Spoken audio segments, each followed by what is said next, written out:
Alhamdulillahilladzi awdaha at-tariq li ibadihi al-mu'minin wa sahala manhaja sa'adatin lil muttaqin.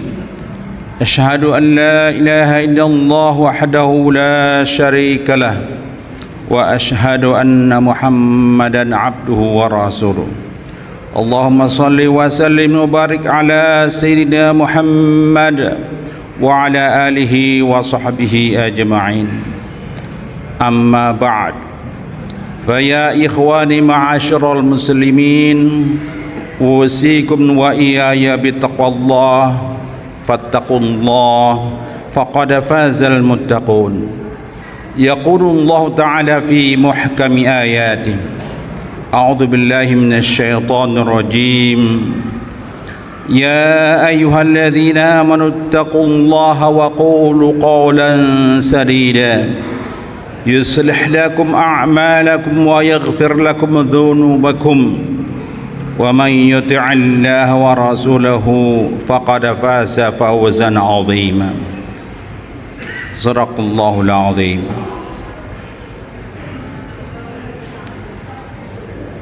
Maudhu' atau topik khutbah kita hari ini insyaallah adalah pendidikan dari salat berjamaah. Dalam surah Al-Hasyr ayat 2, Allah berfirman pada ujung ayat tersebut, fa'tabiru ya ulil abasar, maka ambillah iktibar atau pelajaran dari situ wahai orang-orang yang mempunyai wawasan, orang yang mempunyai akal. Maksudnya ayat itu seluruh yang dibuat dan diundangkan oleh Allah Subhanahu wa taala memiliki hikmah dan manfaat yang luar biasa untuk kemaslahatan dan kepentingan umat manusia itu sendiri. Sidang jamaah Jumat yang dirahmati Allah Subhanahu wa taala, salat berjamaah diumpamakan sebagai sebuah bangsa di suatu negara. Makmum diibaratkan sebagai rakyatnya, bangunan masjid sebagai wilayahnya, dan imamnya diumpamakan sebagai pemimpinnya. Coba kita renungkan bahwa terminologi imam sebenarnya ini berasal dari bahasa Arab yang bermakna pemimpin. Pemimpin yang baik ibarat imam pada salat berjamaah. Mari kita perhatikan poin-poin berikut. Yang pertama, kriteria utama menjadi imam dalam salat berjamaah adalah keahlian, yaitu seorang mukmin yang paling ahli mengenai ajaran yang terkandung dalam Al-Quran dan Sunnah Nabi SAW. Di sini tampak bahwa demokrasi ala salat berjamaah dalam memilih pemimpin bukan berorientasi kepada popularitas sang calon, tetapi lebih berorientasi kepada keahlian, kemampuan, dan kompetensi. Ini berbeda dengan banyak sistem suatu organisasi di mana pemimpin itu dipilih atas dasar suara mayoritas, atau seorang pemimpin itu bisa terpilih sekadar karena kemasyhuran, popularitas, atau kedekatannya dengan kekuasaan. Dari sini kita ambil suatu pelajaran bahwa ketika kita hendak memilih pemimpin yang baik, diperhatikan supaya kita memilih seorang yang paling kompeten, memiliki ilmu yang tinggi dibandingkan dengan yang lainnya. Hal itu adalah disebabkan seorang pemimpin itu diharuskan cerdas, mencari jalan keluar dari setiap masalah, dari setiap problema yang dihadapi. Poin yang kedua, seorang imam salat berada di barisan paling depan. Apa kira-kira yang dapat kita ambil pelajaran daripadanya? yaitu seorang pemimpin yang mengacu pada imam solat akan siap menyerahkan segala hidupnya untuk membela kepentingan dan kemaslahatan umat dan rakyatnya. Pemimpin tersebut akan berada pada garis terdepan dalam perjuangan hidup demi untuk segala kebaikan, kemaslahatan dan kesejahteraan rakyatnya. Poin ketiga, seorang imam solat harus bersedia siap dikoreksi dan diingatkan oleh makmum. Hal itu terlihat tatkala sang imam melakukan suatu kesalahan dalam bacaan solat, maka pengikutnya harus membenarkan bacaan imam tersebut.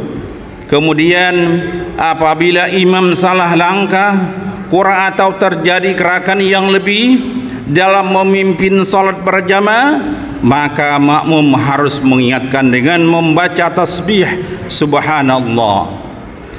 Mendengar bacaan tasbih tersebut, sang imam harus mawas diri dan menyadari bahwa ia telah salah langkah, dan ia harus segera memperbaikinya, sama ada ketika salah gerakan ataupun salah bacaan dalam pelaksanaan salat. Ibarat makmum pada salat berjamaah sudah menjadi kewajiban rakyat untuk mengingatkan ketika pemimpinnya salah. Di samping itu, bisa pula kita lihat bahwa ketika mengingatkan kesalahan imam salat berjamaah, makmum mengucapkan tasbih. Hal ini mencerminkan suatu sikap yang sangat berkesopanan dalam menerapkan metode mengingatkan jika terjadi kesalahan pada pihak pemimpin. Poin yang keempat, seorang imam solat siap digantikan jika terdapat sesuatu hal yang mengharuskan untuk membatalkan solatnya. Seorang imam selalu rela digantikan makmumnya ketika imam tersebut mendapatkan halangan. Misalnya ketika ia jatuh pingsan atau terjadi sesuatu sehingga solatnya batal. Beginilah seharusnya seorang pemimpin yang baik di berbagai peringkat, mulai dari pemimpin di RT, di RW, ataupun di masjid, di desa, di kecamatan, dan lain-lain sampai kepada peringkat tinggi. Coba kita perhatikan periode ketika Rasulullah SAW ketika wafat menghadap Allah Subhanahu wa taala. Kemudian belum ada kesepakatan siapa yang menggantikannya. Disebutkan dalam sejarah bahwa karena belum terdapat kesepakatan siapa pemimpin yang akan menggantikan Rasulullah SAW setelah kewafatannya, maka Abu Bakar berdiri dan mengusulkan seorang sahabat yang berkaliber untuk diangkat menjadi pemimpin. Maka sahabat tersebut berdiri dan menyatakan, apakah saya layak menjadi pemimpin padahal engkau wahai Abu Bakar yang ditunjuk oleh Rasulullah untuk memimpin salat berjamaah ketika beliau berhalangan untuk memimpin salat karena sakit? Kata beliau. Dengan alasan tersebut, maka akhirnya para sahabat seluruhnya sepakat untuk mengangkat Abu Bakar radhiyallahu anhu sebagai pemimpin umat Islam pertama setelah Rasulullah SAW wafat. Kisah bersejarah ini menunjukkan bahwa ada persamaan antara pemimpin salat berjamaah dengan pemimpin sebuah organisasi dan lain-lain sebagainya. Semoga kita umat Islam menyadari hal ini, mengambil pelajaran dari salat berjamaah, dan semoga kita mendapat rahmat dan ridha Allah Subhanahu wa taala serta berkahnya dalam mengharungi liku-liku hidup ini sesuai dengan ajaran Allah Subhanahu wa taala. Amin ya rabbal alamin. أقول قولي هذا وأستغفر الله العظيم لي ولكم ولسائر المسلمين والمسلمات فاستغفروه إنه هو الغفور الرحيم.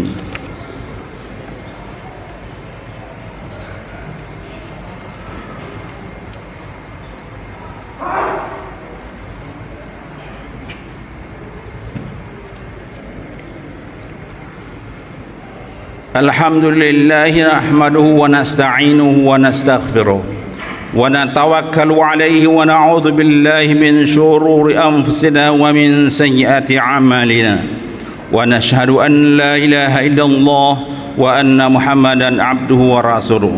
Allahumma salli ala sayyidina Muhammadi wa ala alihi wa sahbihi wa sallim, amma ba'd.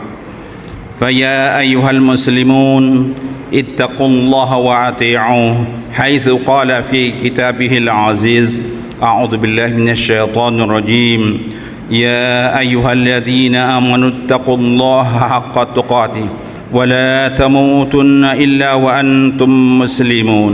وقال أيضا إن الله وملائكته يصلون على النبي يا أيها الذين آمنوا صلوا عليه وسلموا تسليما.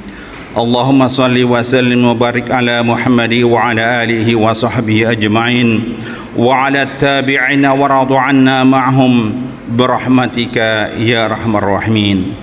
Allahumma ighfir lil muslimina wal muslimat wal mu'minina wal mu'minat birahmatika ya rahmar rahimin. Allahumma a'izzal islam wal muslimin wa adhill asyirka wal musyrikin wa dammir a'daka a'da'al muslimin. Allahumma ansur ikhwanana al muslimin wal mujahidin fi Palestin wa fi kulli makan ya khairan nasirin. Rabbana atina fid dunya hasanah wa fil akhirati hasanah wa qina adzaban nar.